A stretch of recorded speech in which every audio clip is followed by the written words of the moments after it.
The Immortal Empires map is by far the largest map ever to be added to a Total War map.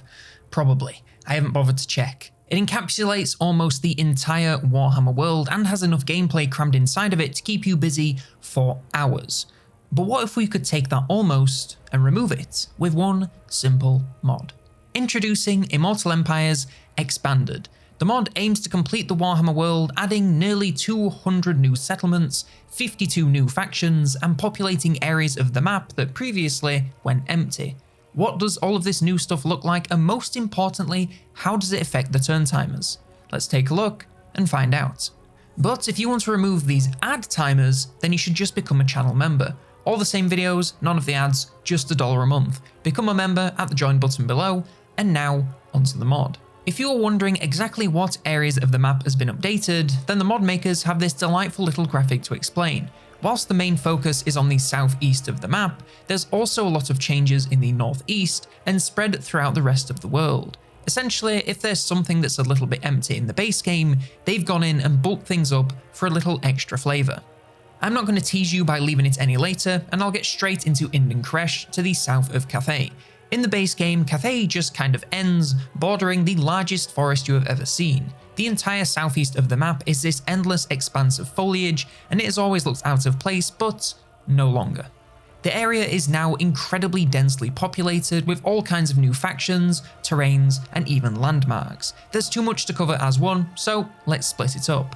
Below the haunted forest that Helman Gorse calls home, you enter Ind. The north is mainly a mountain band, home to 2 new provinces, leading down into a swamp cut up by a weaving river. You have the desert on the western coast, with a province connected to the Isles of the Monkey King just across the water. On the southern tip you have jungles, with a magical forest nestled in the middle for a little wood elf twist. Across the Gulf of Kresh you have, well, I would assume Koresh, and this connects via Khao San nearby to Dakala. Once again, the north is mainly mountains, making for some fairly tricky terrain to navigate. On the west coast you have some temperate and savanna, home to ogres and the Empire, ending with an archipelago, home to Norska, in this very fancy pit settlement.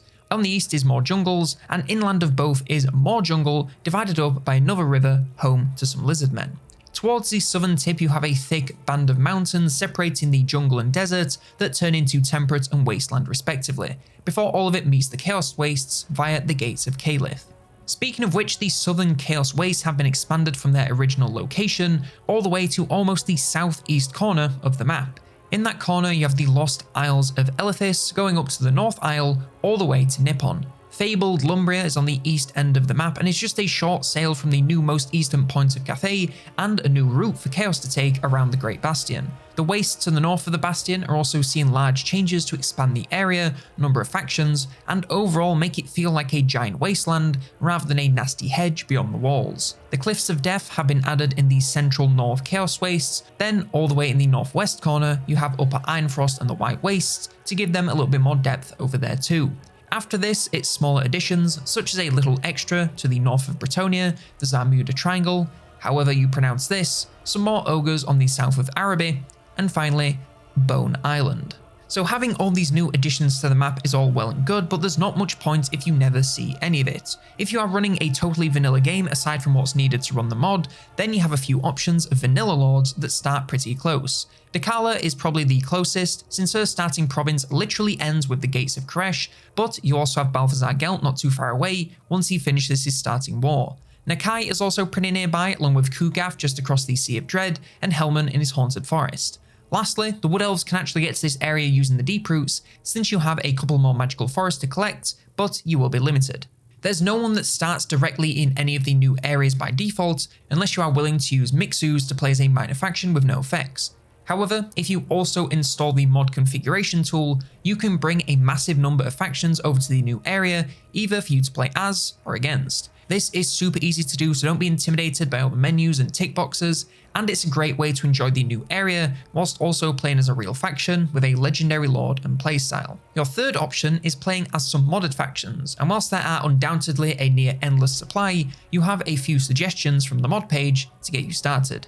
SCM's Legendary Campaigns collection adds 15 new campaigns to the game, each with their own set of effects. These are spread throughout the world, but all of them start in some of the new areas. the sect of Akali, which is an extremely bloody Slanesh faction with their own mechanics and even a couple of unique units. Then you have the Golden Mages from Araby and Kroll from the Fimir, both from OVN, just with some new starting locations. I'm not going to review these mods since that's not really the point of the video, but the point I'm trying to make is that you can gain access to this place very easily no matter what sort of experience you want.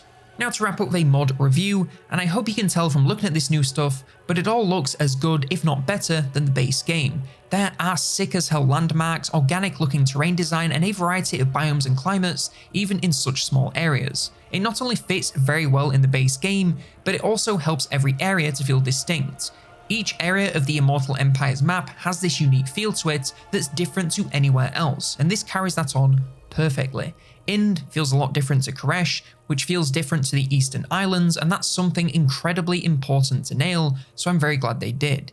As for turn timers, they've added almost 200 new settlements, so timers are a little longer than you are used to, but they're still totally manageable.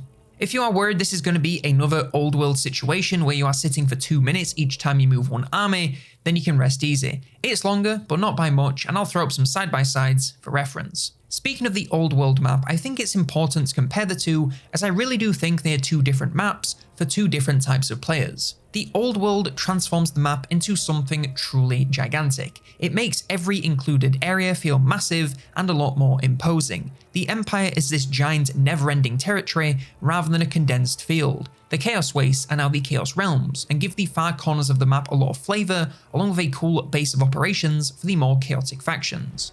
If you are looking to sink a ridiculous number of turns into a campaign which truly feels like battling across the entire world, the Old World campaign is for you. Immortal Empires Expanded, however, is exactly what it says on the tin. It's a vanilla plus experience that builds on the existing game and just makes it better. It expands the playable area while sticking to the design philosophy that the base game built. It feels the same to play, whereas the Old World is basically a whole new game. Moving through these areas of the map, you notice that everything from travel time to visuals to even settlement placement is very much like the rest of the map. If you just want to spice up your campaigns, then Immortal Empires Expanded is the way to do it. Old World is great, but it really is a totally new experience and comes with some fairly large compromises with regards to turn timers. And I want to reiterate, I don't think either of these mods are better than the other, it's just they are different mods for different campaigns, so it really depends what you are looking for. If you're new to modding Warhammer 3 and want to spice up the base game map without many other compromises, then this really is a great place to start. But what I want to know is, what area do you think should be expanded on next? Should the donut be expanded into a pretzel, or maybe the old world mountains should feel a little more imposing? Let me know in the comments below. Like the video if you did, subscribe for more, and if you want more Warhammer 3 mod videos, then check out this one all about the Iron Orcs.